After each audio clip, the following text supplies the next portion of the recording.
That turned out to be a key question, and that's what led me down the next rabbit hole.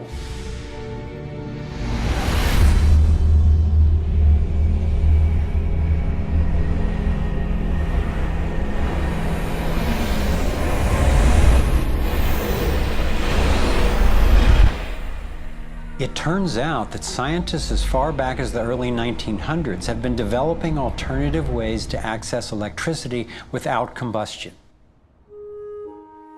Nikola Tesla believed he had tapped into what he called radiant energy. Many scientists believe he was accessing what's now called free energy. But before Tesla could finish the project, his financier, banker J.P. Morgan, who had a monopoly on the copper used for electrical lines, recognized how Tesla's invention could transmit electricity without wires. He then shut down Tesla's funding.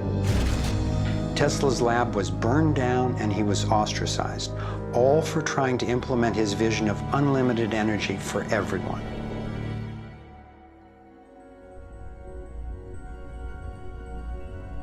A modern-day inventor, Adam Trombly, was inspired by Tesla's work and by the possibilities of the torus. Trombly built a dynamo, a direct current generator that accessed electrical power right out of the air.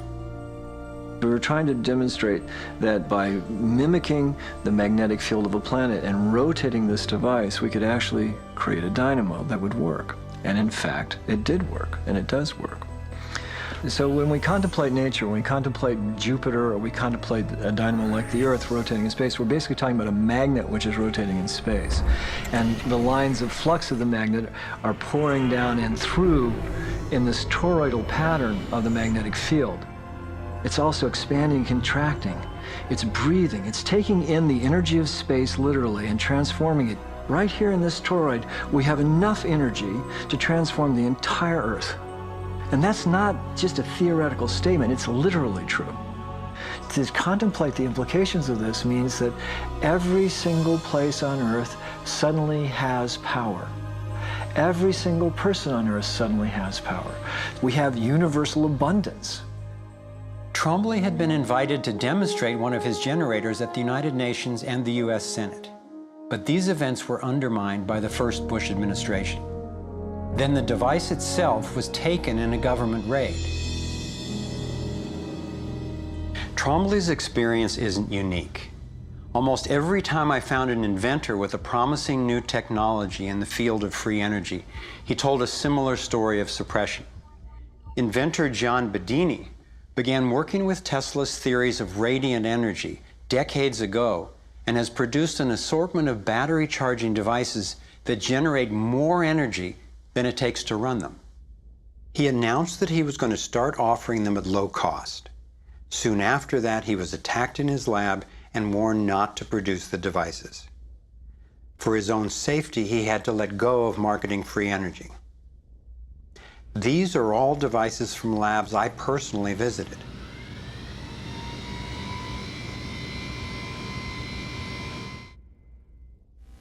Now.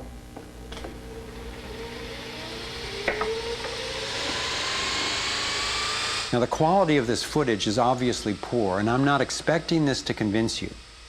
My point is that being there with these inventors, accompanied by experts, and seeing these new energy devices in operation convinced me that the technology is real. And the implications of that to me are absolutely thrilling.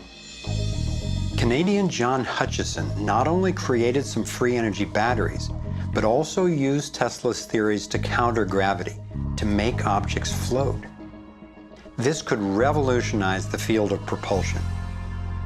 His lab was raided and equipment was taken by police and government officials in 1978, 1989, and again in 2000. One of the scientists we were going to interview for this film was Dr. Eugene Malov, an engineer from MIT and Harvard, and editor of Infinite Energy magazine, which covers both theoretical and technological developments in the new energy field.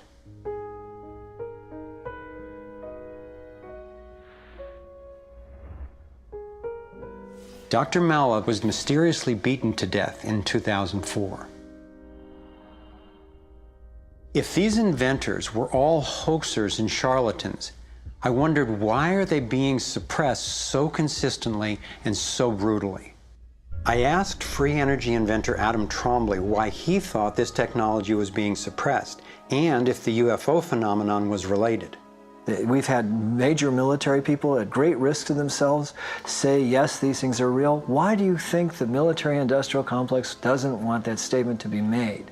Because you start thinking about what kind of technology is behind that. That's the bottom line.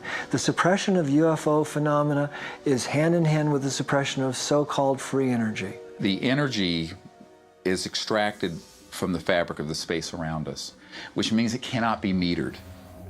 That is a direct threat to the single largest industry in the world, energy.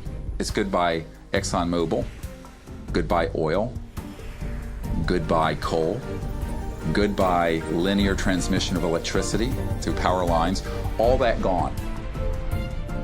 Unfortunately, it's someone's $200 trillion piggy bank. The proven oil and gas and coal reserves are worth north of $200 trillion.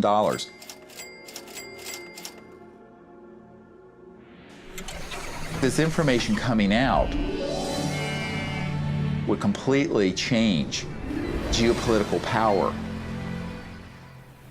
more than anything since, well, in recorded human history. And it would happen in a generation.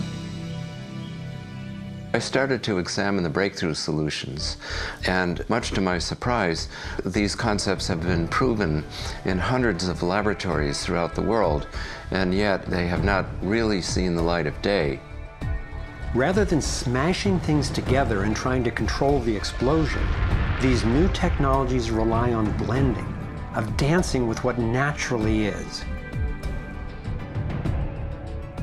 The common denominator of all the free energy devices I've seen is that they mimic, in one way or another, the torus energy shape. You don't have to believe in free energy technology to be concerned about the repression of ideas and inventions. I found myself thinking, what better way to justify our dependence on oil, coal, nuclear, and other dangerous and dirty technologies than to claim there are no better, cheaper alternatives? It was my beloved wife and creative partner, Kimberly, who kept bringing me back to the human implications of my scientific research. For me, as intriguing as the torus and ETs and free energy are, the most compelling question was, would understanding these things really help alleviate human suffering in any way? And it turns out it can. So much of the pain on the planet has to do with the lack of access to energy.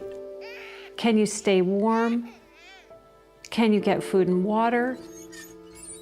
Can you get hospital care? All that has to do with energy access. If there is a fundamental pattern, which makes sense to me that evolution would be efficient in that way, and we can align with that pattern to create new technologies that will solve these problems, then it's worth it to me to open my mind to these socially taboo subjects. If the new energy technologies were to be set free worldwide, the change would be profound. It would affect everybody. It would be applicable everywhere. These technologies are absolutely the most important thing that's happened in the history of the world. So given the stakes, I decided to ask, who's benefiting from suppressing scientific research? Whose wealth and power are threatened by access to clean, free energy? Who has a motive to set up a world where so few have so much and so many have so little? As an independent researcher, I followed one of the cardinal rules of investigative journalism. If a story doesn't make sense, follow the money.